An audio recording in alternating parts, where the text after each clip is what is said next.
Shalom, shalom, shalom, shalom, shalom. This is Yael.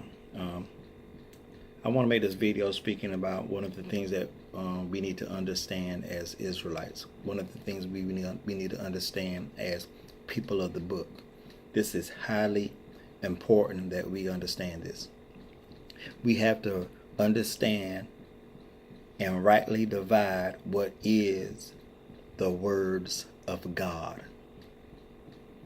That which is laws, statutes, and commandments, things that line up with the word of God and bring clarity to something that Yah is giving for us to do.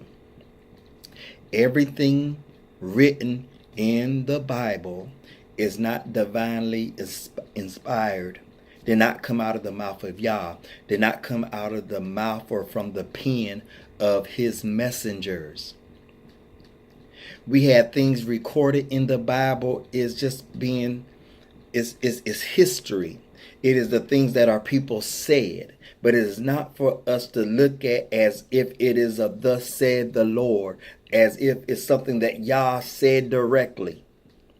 It is things written in this Bible that shows incest.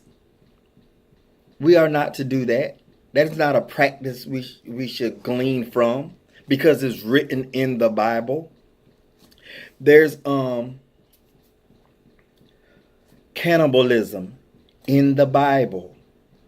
That do not mean that we can teach it as if it's instruction that Yah is giving us to implement in our lives. Our book shows our history. It mentions what we said in righteousness. It records what we said in our folly, in our wickedness, in all that. We have divine teachings. We have story. We have wisdom. We have history. And in our history, some of our actions and mannerism and words were not in wisdom. It was not righteous. So we cannot pick up the Tanakh, the Bible, and say everything written is from the mouth of Yah. We have to understand that. If Yah say that human sacrifice never entered his mind, and then we see in the book of Judges where somebody was unwise in their words, made a vow to Yah, and in the midst of him trying to fulfill the vow that he made to Yah, now some believe that he sacrificed his daughter. Some believe that he just gave her over to the temple. There's many things how people will love to take that. But even if he did offer his daughter, that's the choice that he made. There's nowhere in that story, this is in the book of Judges, where Yah told this person, the only way I will answer your prayer if you make a vow to me to offer your daughter to me. That is not there. That is what the man said. The man said, whatever comes, the first thing that will come out of my house, I will give you. I will offer to you.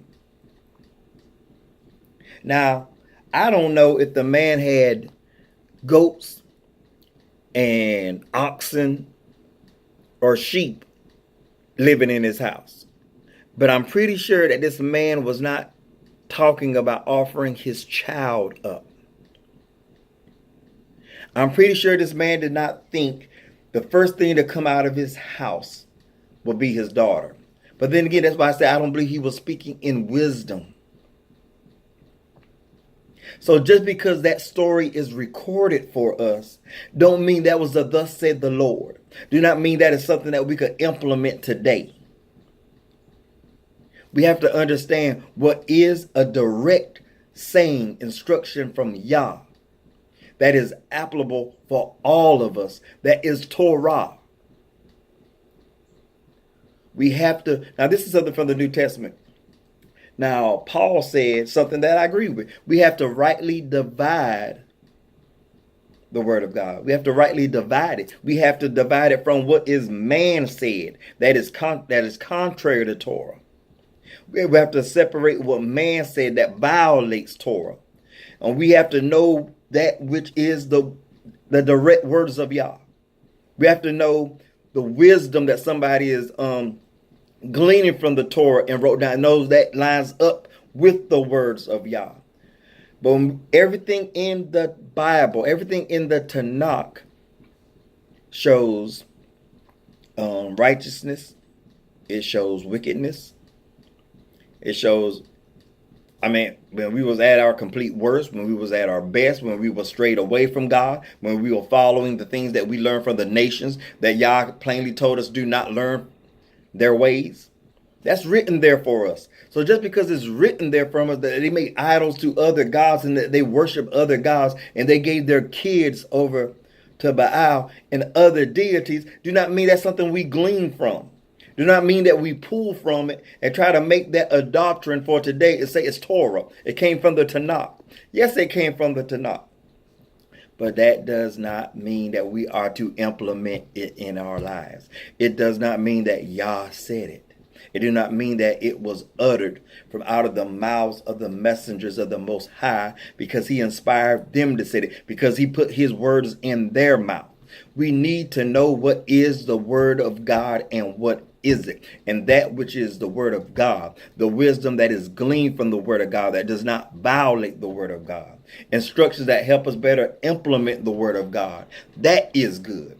But anything that violates Torah, anything that will have us go astray from Yah and living according to his righteous Torah is man-made. Is man in their folly, man in their wickedness. And that is not for us to glean from. And that is all I wanted to say. That is all I wanted to share. This is your brother Yael, Ezra Ben Levi, a.k.a. Tommy Kurtan. Shalom, love, and blessings. Till next time.